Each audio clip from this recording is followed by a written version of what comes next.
So for this lecture, we'll try to cover 2 chapters. The first one is we just introduce the major objectives or major trends in globalization and in international finance. In the second chapter, we'll talk about the different monetary systems from the past up until today, right, in terms of international trade. So for the first chapter, this is what we'll be talking about. We'll talk about why we need to learn international finance. We talk about the goals of international financial management, globalizations, and the multinational corporations, right? So this textbook is written having in mind the objective of a financial manager. So if you think about a financial manager, say for example a CFO, and what they have to deal with on their day-to-day business, this is what we talk about, right? So these are the issues for a financial manager of a multinational company that they have to think about when they go overseas, right? When they go invest or purchase something overseas. So why study international finance, right? Can someone tell me why? What is the main difference between international finance and a traditional general finance? Right, so if we, sorry? Yes, risk, what kind of risk are we talking about? Credit risk exposure. Credit risk exposure? Credit risk exposure. Why is that the case? When you open up to more markets, aren't you? Instead of just a domestic market, you're looking at more than one, essentially. Yep. Exactly right. So besides investing in normal investments domestically, you have to go overseas as well. And you're open up to more markets, and therefore you need to be able to bear more risk. And what are the type of risks specifically that we're talking about? Currency, right, spot on. So currency risk, foreign exchange risk. So when you go buy the the US dollar, for example, as your investment, you might be exposed to the risk that the USD might depreciate in the future, right? So depreciating your investment value. What else are we talking about? Political risk. Political, right? Spot on. So we invest overseas. We're exposed to the current government that runs the country as well. Anything else?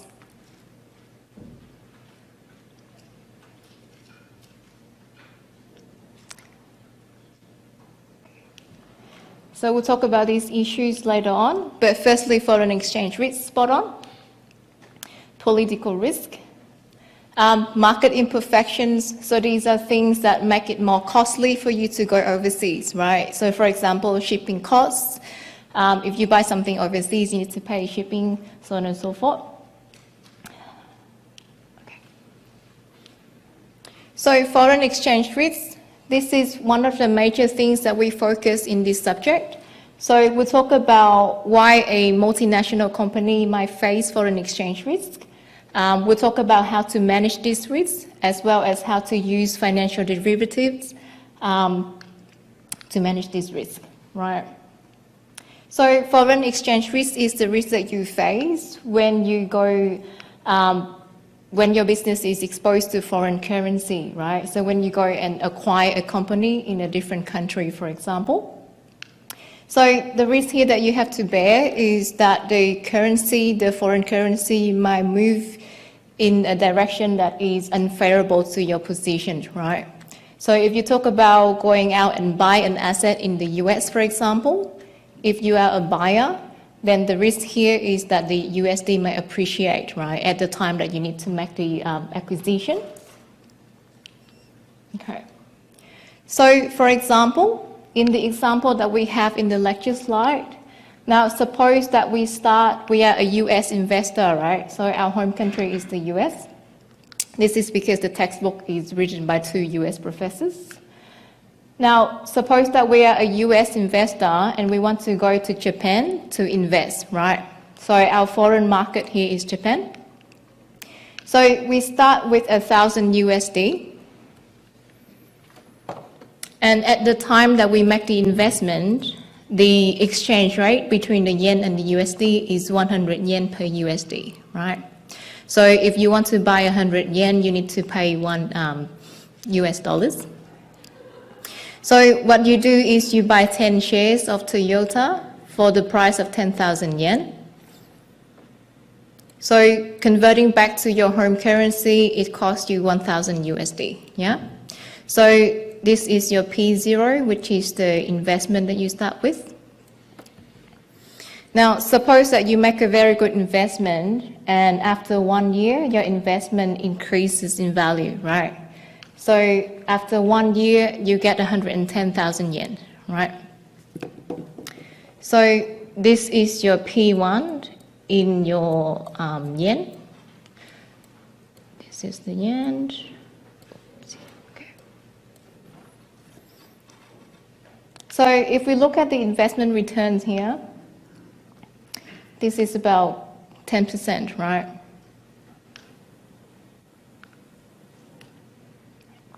So suppose that at the end of the year, now you want to exit your investment, you want to sell the shares of Toyota, and you want to convert it back into your domestic currency, which is the USD.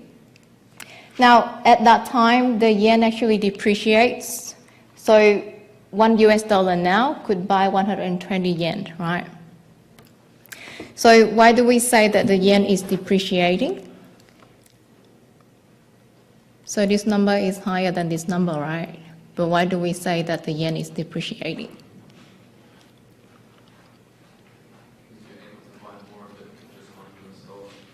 Exactly right, spot on. So the yen is now actually a little bit cheaper, right? So you pay $1, but you get more yen, okay?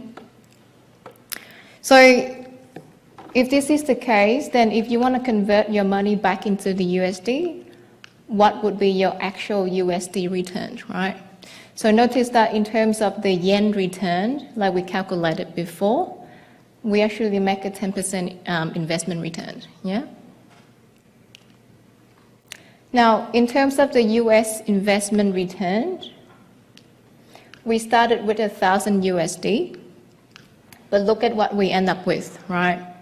So by the end of the year, we get 110,000 yen back, but when we convert it back into the USD, we get only 916 USD, right? So the final outcome for us in the USD is actually a loss. And looking at the number that we have on the slide, is this loss coming from a bad investment, or is it coming from foreign currency risk? Foreign exchange rate, right? Foreign currency risk. This is because our yen depreciates at the end, okay? So this example illustrates to you the risk that an international investor faces when they go overseas and invest, right?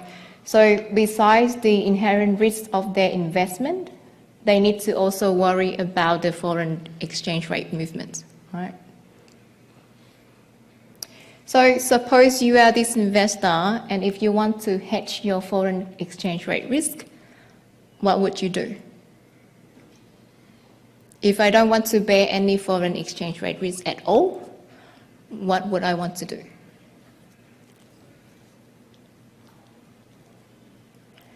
Did we do derivatives before in our second year? No? So we'll talk about that later on in some of the later lectures, but in a nutshell, what we want to do is we want to buy a financial derivative that helps us offset the losses that we will make in the spot exchange market with the gains in the derivative position, right? So we'll talk about that in lecture 4 or 5. Okay, so how big is foreign exchange rate risk? Now, in this example, we're looking at the yen and the USD, right? So this is the exchange rate movements between the yen and the USD. So in the period before 1975, this is when a lot of countries used to peg their currency against the USD. This is when the exchange rate is very stable, right? So after 1975, a lot of countries started to float their currency, which means that they let the market determine the value of the currency, right? So as a result of that decision, the exchange rate became more fluctuating once the currency becomes floated, right? So supply and demand determines the value of the yen, and therefore it's a little bit more volatile than before, okay? So looking at this picture, we could say that foreign exchange rate risk is something that is very real, right? So your foreign currency could move a lot, okay? Now, if this is not the yen, if we are talking about the Chinese yuan, for example, what would you say about the foreign currency risk? What is the major difference between the yen, the Japanese yen, and the Chinese yuan?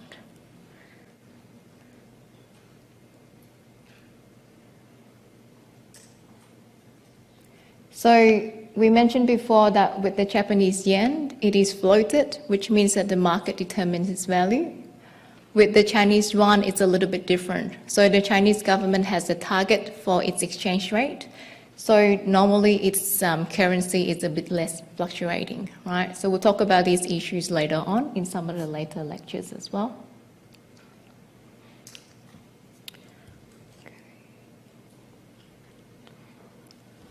Okay. Political risk. So this refers to anything to do with the government, right? So a government can change their legislation, for example. This could range from something like they close the borders or to something as subtle as they change an exchange regulation, right? Security exchange regulation. So sometimes this could be a little bit unexpected and it could affect your portfolio in a negative way, right? So an example that we had, this is the slides that I wrote from last year. So last year what happened was we had the trade war between the US and China, right? So suppose that we have a trade war, what would happen to a company that has to be operated in a country that has a trade war, right? So what do you think that happened to US companies that operated in China during the trade war?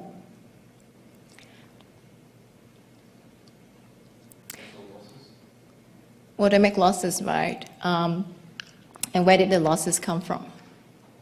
Tariffs. Tariffs, yes. Anything else? Even consumer behavior. Consumer behavior, right? So when there's a conflict between two countries, it's a little bit heated. So you might be boycotted in the country that is in conflict with you, right? So this happened to companies such as Apple, right? You see a drop in their revenue. What else happened to a company that operates in another country that has conflicts? Suppose you have factories, right, in China. Your employees might not be very happy, and so you might suffer from negative reputation as well, right?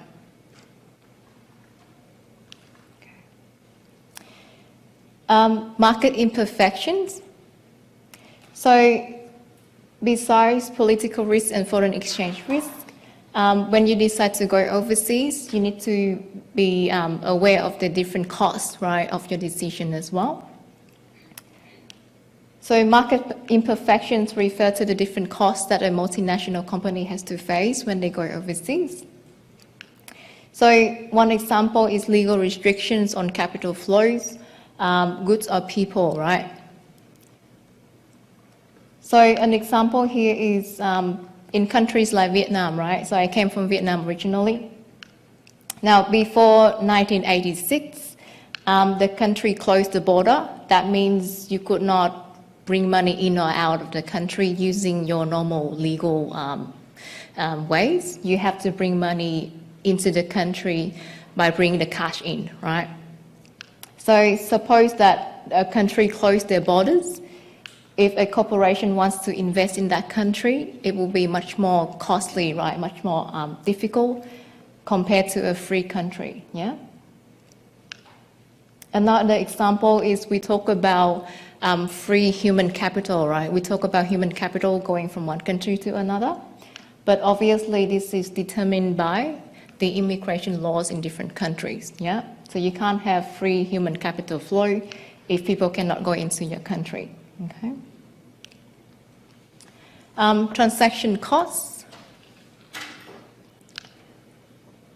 So transaction costs are things, for example, like when you convert the currency, your home currency into your foreign currency, you need to pay a fee, right? So before technology innovations, before electronic money order, it used to be very costly when you want to convert your currencies, yeah? Shipping costs, if you have physical goods. Also taxes, right? So different taxes in different countries. So when we talk about tax arbitrage, what are we talking about?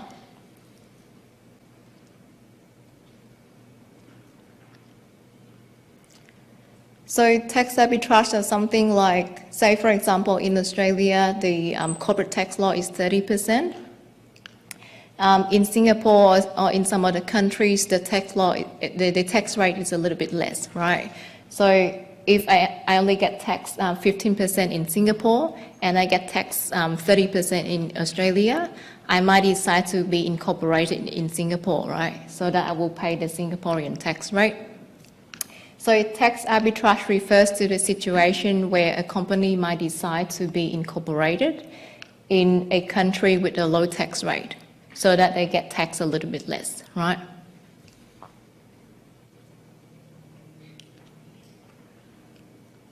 So in terms of market imperfections, let's look at one example, and this example comes from a very free country, right, where capital flows are quite relatively free. So the country we're talking about is Switzerland, and the company that we are looking at is Nestle, right? So this was before 1988. So what happened here was in 1988, before 1988, the Swiss government decided that there would be two different share classes for domestic investors and foreign investors, right? So the foreign investors were only allowed to buy one class of shares, whereas the domestic investors would be buying a different class of shares, right? The shares that the foreigners bought were a little bit more expensive relative to the domestic shares. Now we're talking about the shares that are written on the same company here, right? So the fundamentals are the same. The only difference is the type of investors that invested in the shares, yeah? So in 1988, the company lifted the restrictions imposed on foreigners, meaning that as a foreigner, after 1988, you could buy a Nestle share, which is exactly the same as the shares that domestic investors would buy, right? So after 1988, therefore, the two types of investors would be trading the same identical share, yeah? Based on the same fundamental, which is the Nestle company. So this is what happened to the share prices after the lift of the dual share classification. So before 1988, this was the foreign shares. These are the prices of the foreign shares. And these were the prices of the domestic shares, right? So the foreign shares were a little bit more expensive relative to the domestic shares. After the lift, now the two shares became identical because both foreign and domestic investors could buy the same share. Obviously, after the shares became identical, their value started to converge, right? So now both types of shares traded at relatively the same price, okay? So looking at this graph over here, can you tell me what was the impact of the lift on domestic investors and foreign investors?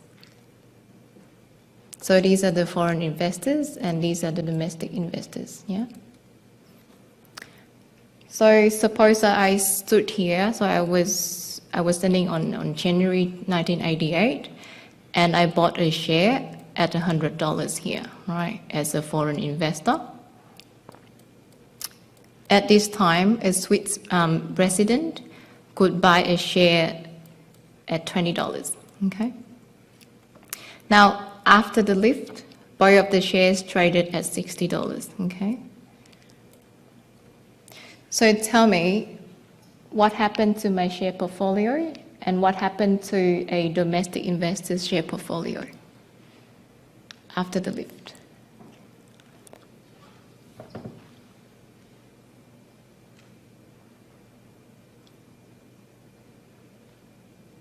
Domestic owner saw an increase in their profit of shareholding worth, and the foreign investors saw a decrease.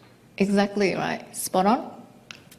So after the lift, I did nothing else, right? I didn't do anything, but my share portfolio jumped down by $40, okay?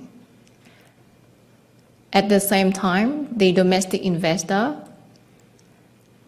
see an increase of $40 in their share portfolio, right? So the foreign investor got worse off because of the lift, and the domestic investor got better off, right? So we could therefore say that after the lift of the dual share class, the implication was that there was a wealth transfer from foreign investors to domestic investors, right? So the increase in the wealth of the domestic investors was offset by the decrease in the wealth of the foreign investor, okay?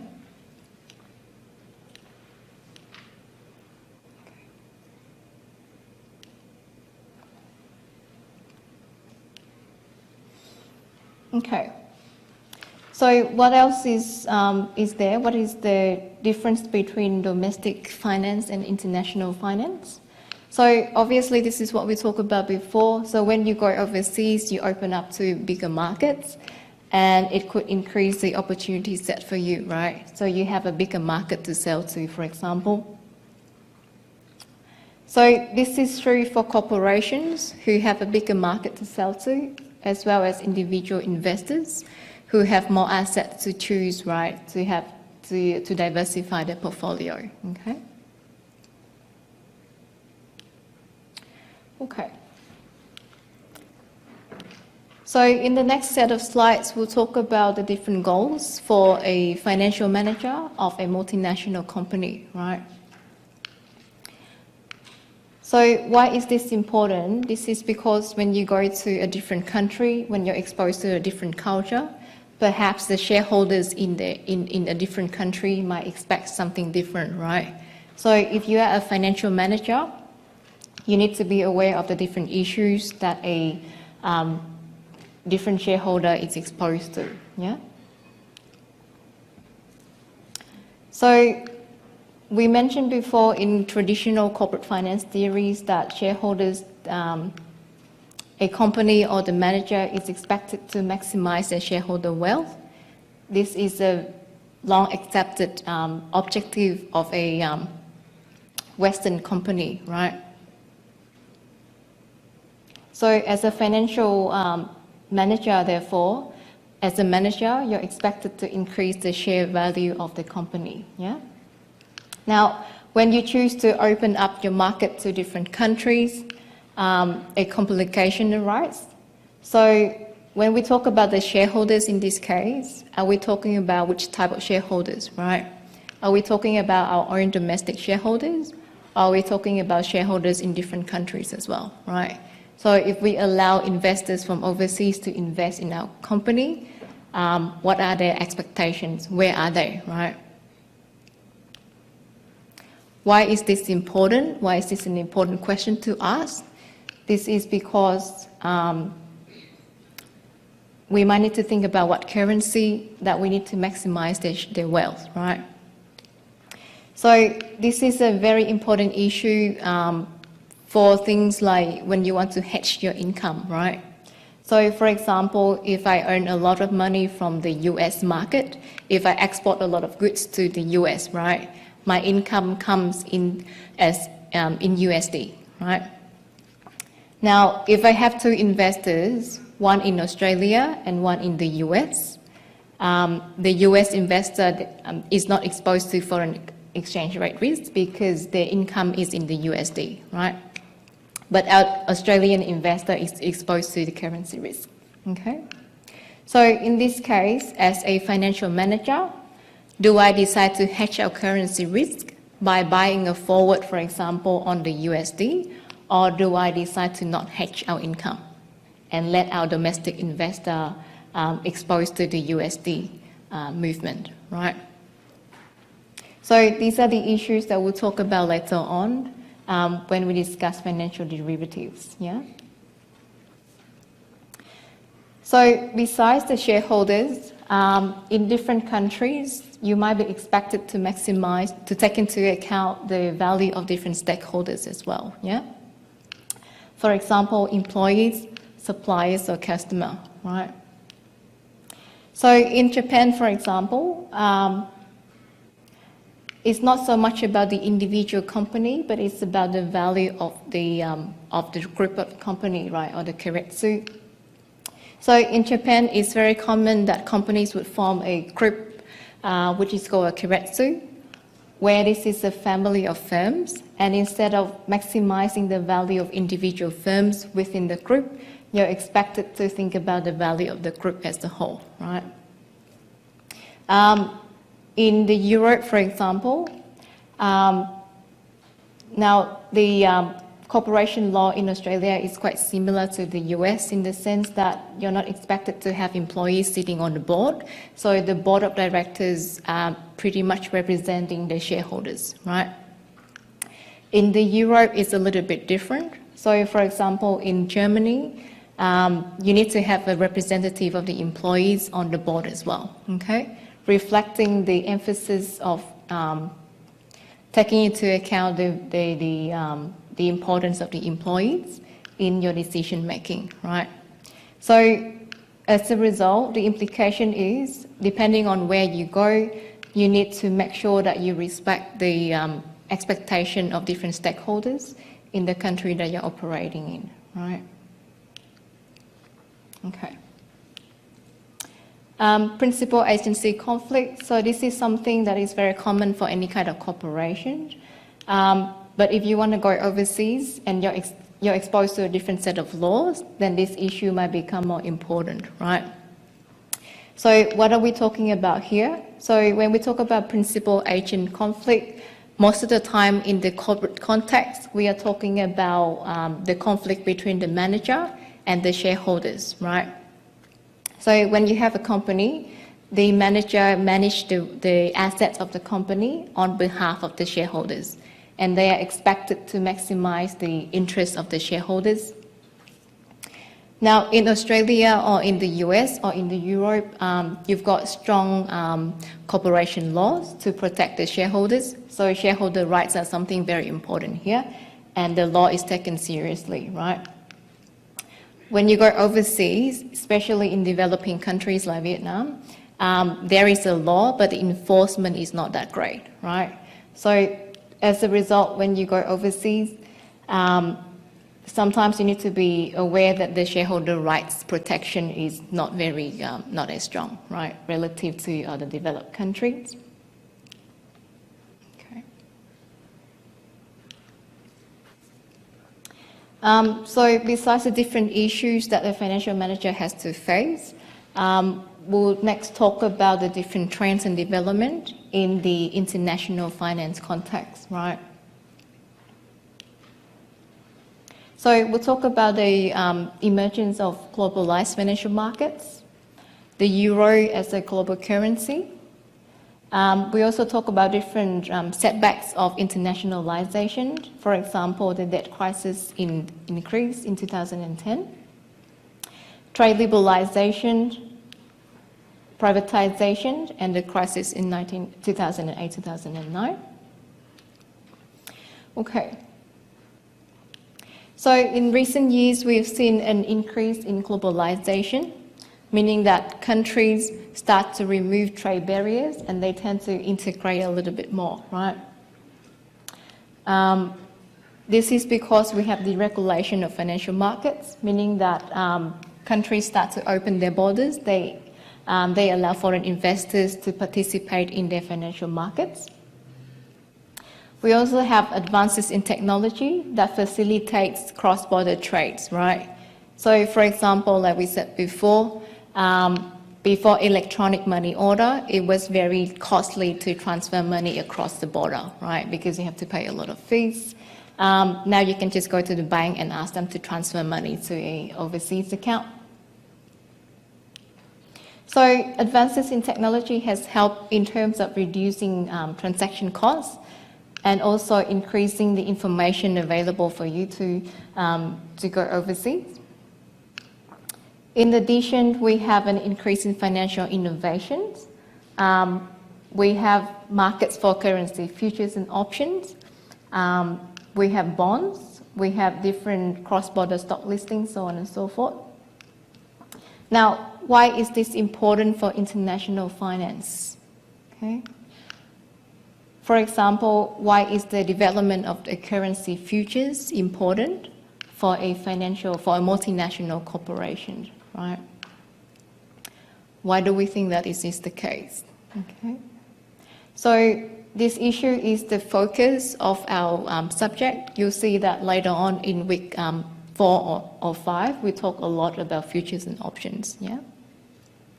So the reason why such development is important is because it allows companies to hedge foreign currency exposure, right? So before you have a currency futures, for example, if you trade with an international partner, you are exposed to 100% of the foreign currency risk, right? You cannot hedge your currency risk away unless you match your income and your expenses. Now, with the development of currency derivatives, futures, options, or forwards, it's much easier for you to hedge away the foreign currency risk, right? You just buy a futures or a forward contract, okay? Multi-currency bonds. So in Australia, companies in Australia have an option of issuing share in the securities exchange. We have an option of going to the bank, get a loan. But in terms of the bond market, the Australian bond market is quite limited, right? We don't have a very developed bond market yet. So if we think about wanting to issue bonds as a company, it's a little bit hard to do it in Australia, okay? So if you have a multi-currency bond market, like the Euro bond market, then maybe it solves the problem because you can then go overseas to issue bonds in this case, right? Cross-border stock listings, this is when you decide to be listed on 2 different exchanges, right? So for example, PHB is listed on the Australian Stock Exchange as well as the London Stock Exchange, right? So why do companies want to do that? That's because it opened up a different set of investors, right? Okay. Similarly, with the development of international mutual funds and exchange-traded funds, so these are innovations in terms of investment, right? So due to the development of international mutual funds and exchange-traded funds, it increases the amount of funds that you can access as a company, right? So these are the background, these are the different factors that help facilitate the globalization process, right? Besides that, we also have the emergence of euro as a common currency for the European countries.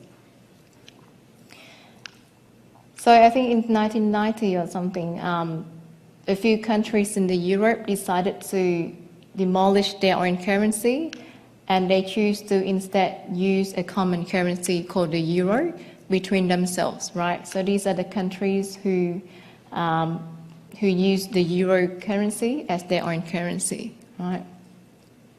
So as an individual country, why do you think they want to be part of the euro? Why do they want to have a common currency? To minimize the exchange risk. Exactly right, spot on. So you don't have to worry about exchange rates or anything if you use the same currency, okay? So within the Eurozone, current exchange rate risk is not a big problem because they all use the same currency, right?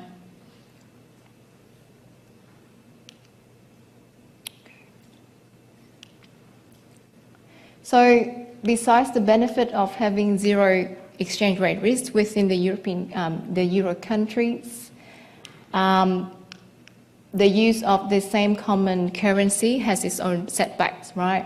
And this is what we see in 2010 increase.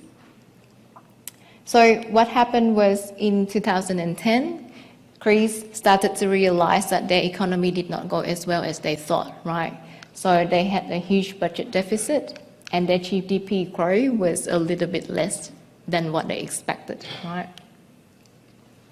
So investors sensing something wrong in Greece, they started to downgrade the bonds, the government bonds issued by the Greek government.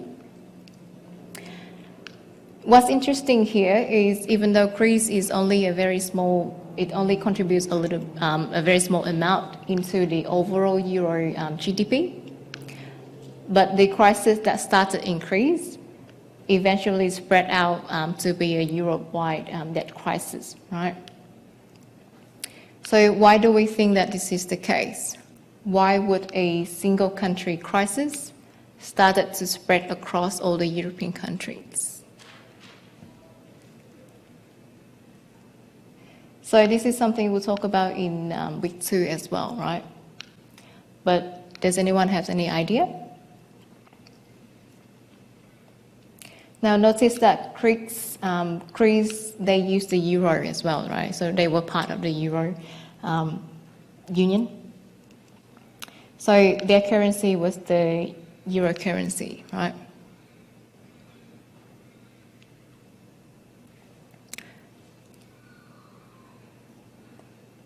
So why did a crisis, an individual country crisis, became a Europe-wide debt crisis?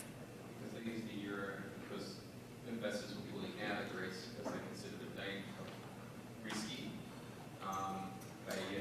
Yes, this isn't they downgraded the government bond to junk. Yep. And like even though they only produce 2.5% of the GDP of the overall eurozone, it's not exactly a small amount of money to lose. So they already had to chip in and help them out so that they go bankrupt. Yeah, exactly right. So because they used, the main reason was because they used the euro as the common currency with the other countries as well. So if something happened to them, would depreciate the value of the euro currency as well, right? So this particular example highlighted the problem with having a common currency, right? So this is what we'll talk about later on. But for now, you know, with monetary policies, a government, a central bank has power because they can change their monetary policies, right? So for example, in Australia, if the economy is not doing well, we can cut interest rates, right? If the exchange rate is too high or too low, we might be able to adjust by buying or selling foreign reserves, right? So that is the power of a central bank. Now, if you choose to use a common currency, effectively you take away the power of the central bank, okay? So in this case, the Greek government cannot issue the euro currency. They cannot issue a currency to help boost the economy. So when something bad happens, they don't have anything to fall back on, right? So for example, in Australia, if something bad happens, we issue more money, right? We give grants to people to spend. In Greece, they did not have that luxury, and therefore they had to rely on Germany, they had to rely on richer countries to bail them out, right? So as an illustration, this is the value of the Greek bond yield. So this is the Greek bond yield and this is the German bond yield, right? This is the exchange rate, the value of the Greek currency, the euro. So what happened here is during the crisis, the bond yield spiked up, right? So when you see an increase in the bond yield, what does that mean? That means investors require higher return to bear the risk of the Greek government, right?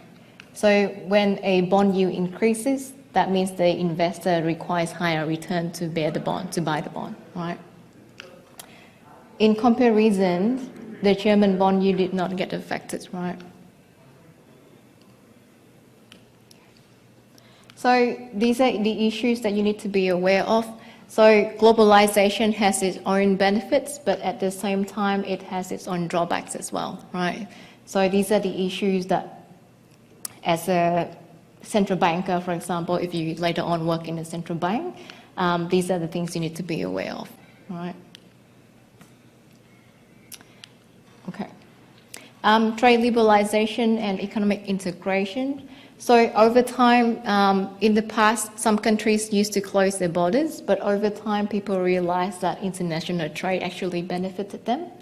And most of the countries started to open their borders and trade with other countries, right? So the underlying theory for why you want to trade with your neighbor is a theory of comparative advantage, right?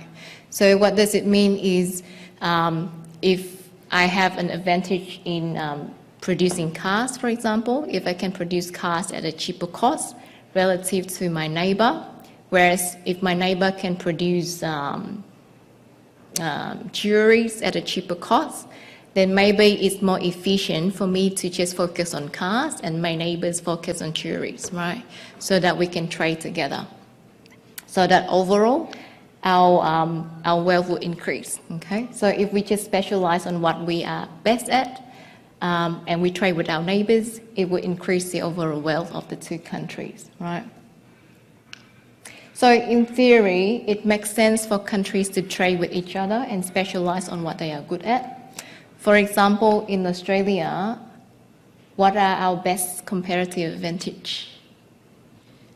What do we export the most?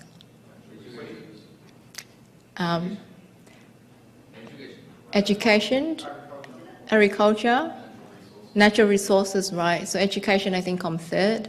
Natural resources, probably the first one. And agriculture as well, right? So if we are good at producing these things, maybe we focus on those and we trade with other people, right? So we import other things and we export these other things, right? So in theory, it makes sense to trade with other people, but in practice, particularly recently, we've seen movements against international trade, right? So what am I talking about? I'm talking about Brexit.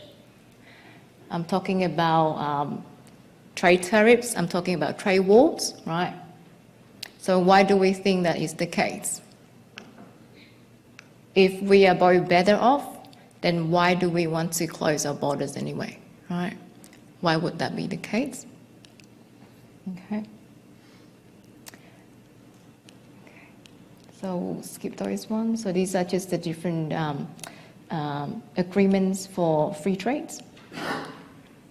Okay, so we talk about Brexit, right? So what happened in 2016? British people actually voted against being part of the EU, right? Being part of the European Union. According to the theory of comparative advantage, right? This will be a bad move because you basically don't want to trade with your neighbor anymore, right? So why do we think that this is the case? Why did British people decide to leave the EU?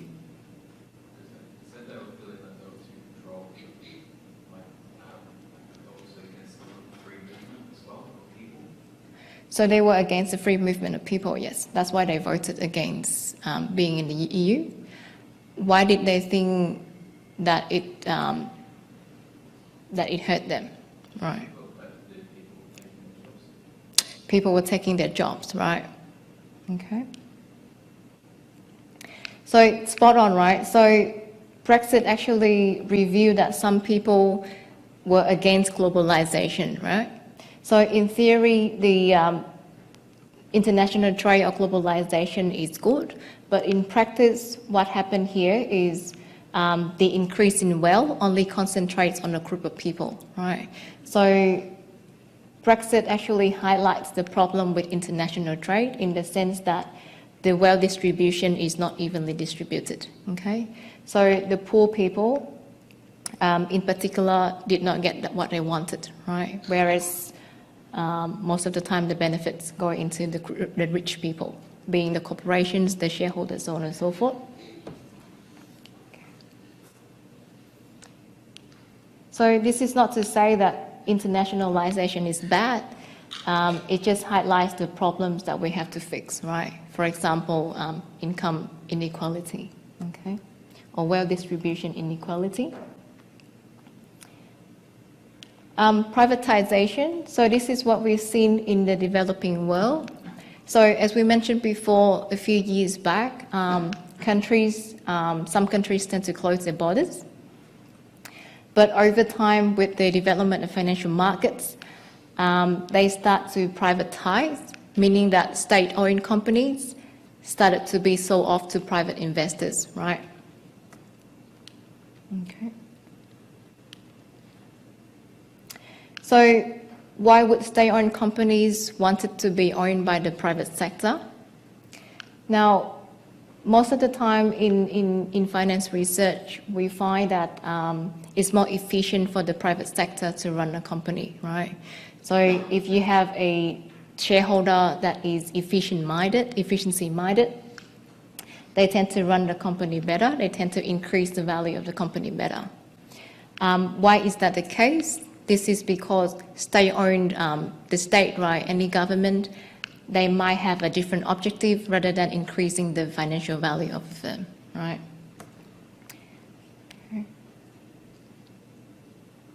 So because of the privatization, it also increases a lot of cross-border M&As or mergers and acquisitions as well, right? So is it a good thing for a developing country or is it a bad thing?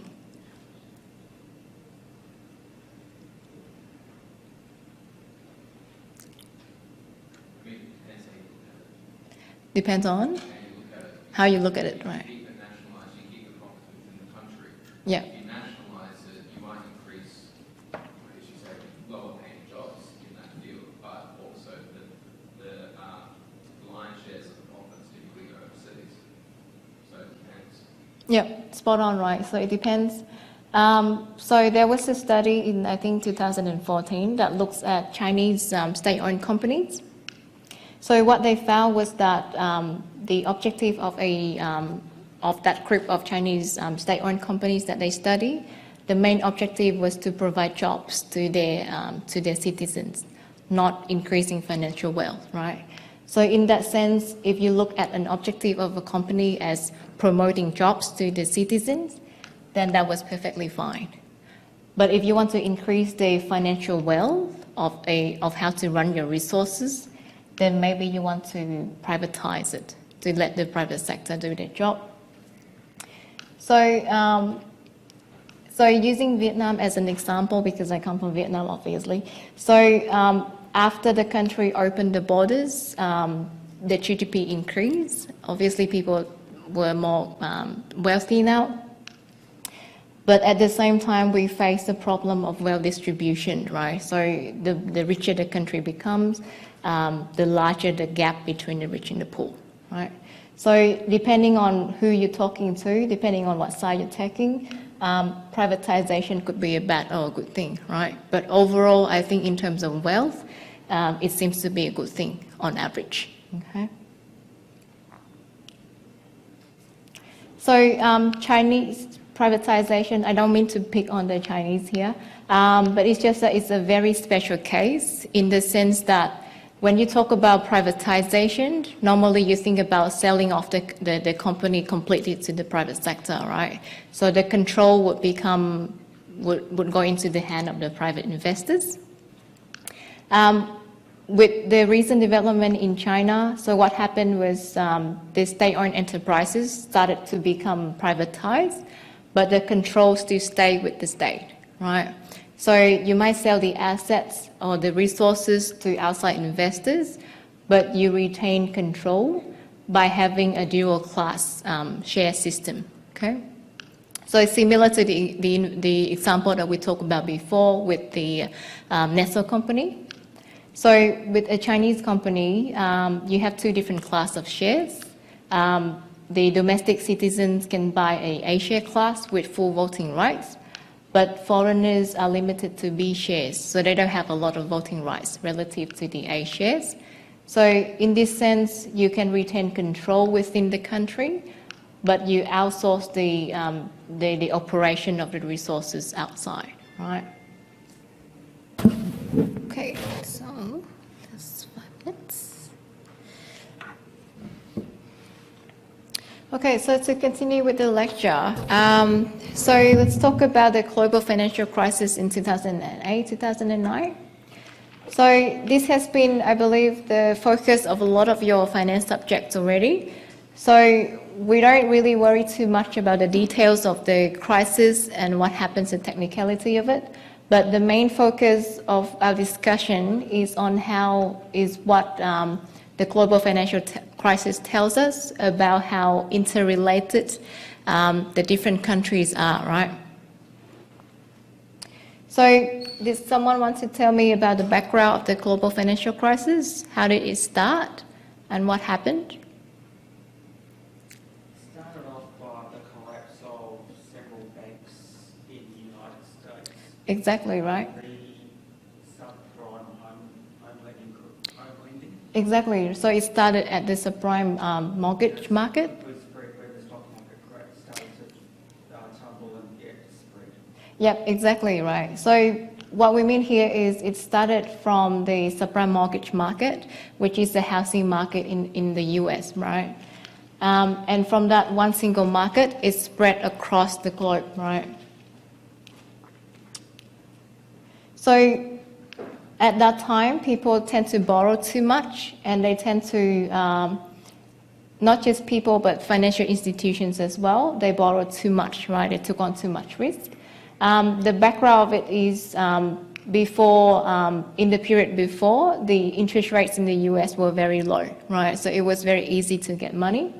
Also, the US government encouraged house ownership by having two government agencies to help people with buying houses, right? Besides that, that was the cause of the crisis. But the reason why the crisis spread across the whole US and also the whole world was because of the financial innovation in the subprime mortgage market, right? So what happened here was, suppose if you want to borrow money to buy a house, you go to the bank and you take out a loan, right? You take out a mortgage loan. If that's the only thing that the banks do, then the problem is very simple. It will stop there. But what happens now is that once the bank has your loan on the book, they would take their loan out and sell it to other investors, right? So they sell the loan out as different tranches to different institutional investors who wants to be exposed to the subprime mortgage market, right? So the investors, because the US has a very free financial market, investors from different places in the world can be exposed to the financial markets in the US, right? So people from around the world was buying subprime mortgage securities in the US, right? What else was there? So besides just the subprime mortgage securities, the mortgage-backed securities, people also write securities based on these securities as well, right? So suppose, for example, the bank sells you a bunch of securities based on mortgage. You would then use that security as an asset to write other securities to another investor, right? So you create different levels of securities, which essentially has exposure to the same fundamental, which is the subprime mortgage market, okay? So what it means is that once the fundamental collapse, everything else would collapse because of it, right? So every security that was written on the subprime mortgage loans were also collapsing, okay? So the key lesson here was that because of globalization, because of the free movement of financial markets, one single crisis in somewhere in a corner of the world could spread into different corners of the world, right?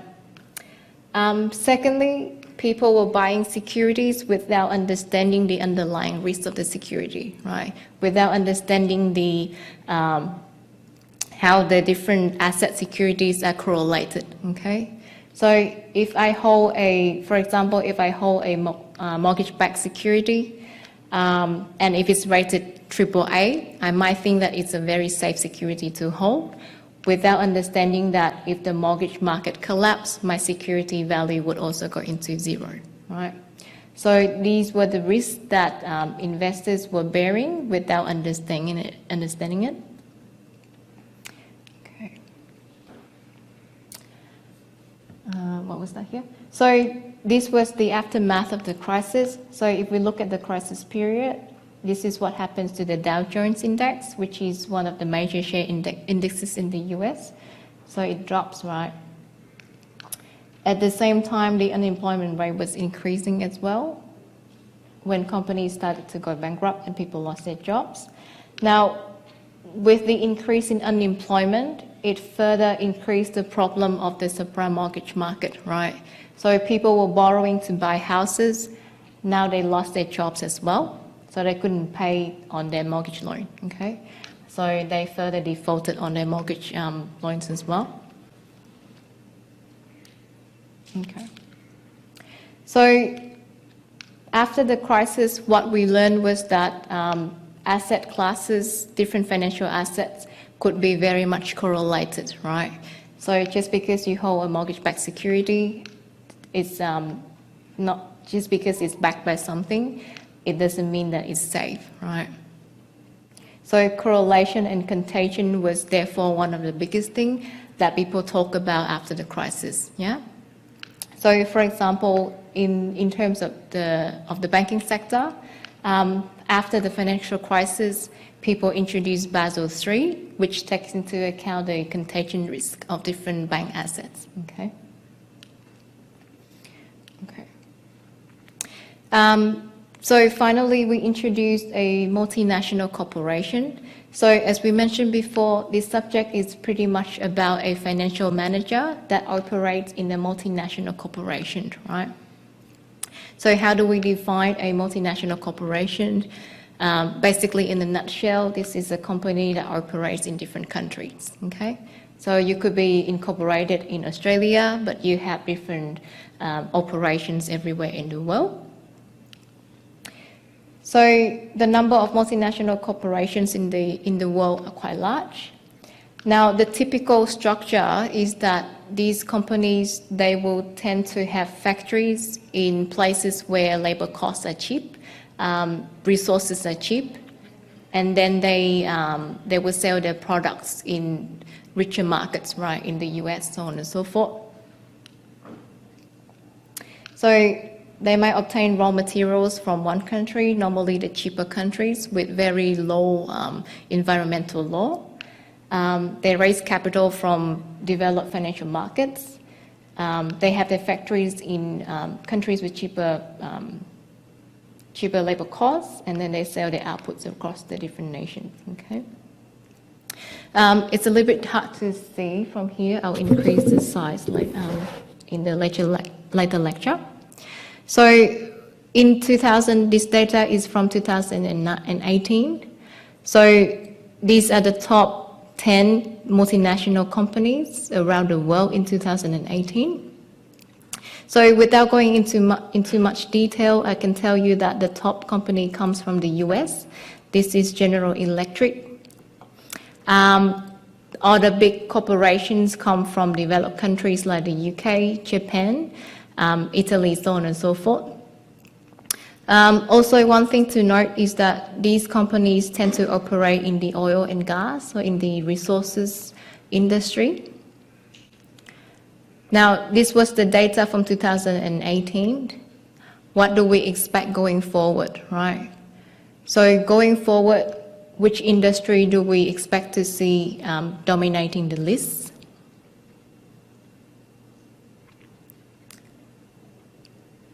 Technology, right? So something like Amazon, something like Apple, okay? So these are the industries of the past, right? So we're talking about resources, we're talking about oil and gas, we're talking about petrol, so on and so forth. But going forward, I would think that technology companies would be on the list, okay? Is that non-listed companies? These are all listed. These are the biggest, yeah, these are the biggest companies in the world. Yeah, 2018. 2018. So GE is listed. I mean, Amazon? 2018, I'm not sure how big Amazon was. 500? Yeah. So it will come up in the list like we mentioned before, going forward, but maybe not 2018. So as an example, we can look at the, so if you go to Nike's website, you will see that they disclose their supply chain, which is where they have their operations. If you look at their total factories, they have over 500 factories around 41 countries, and the number of people that they employ is about a quarter of Melbourne, right? So these companies are quite large, and if you think about their wealth, they could be wealthier than a nation, okay? So to summarize, in this lecture, we talk about the different issues, the different objectives of a financial manager operating in a multinational corporation, right? So we talk about the different benefits of globalization as well as their drawbacks, okay? We also introduce the different issues that a international financial manager has to be aware of, meaning their risk exposures and the different costs that they are exposed to, right?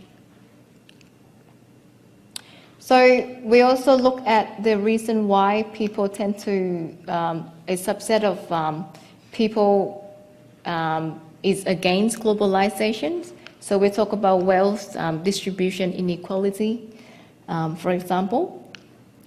We also use different financial crises in the past to highlight the issues of globalization, right?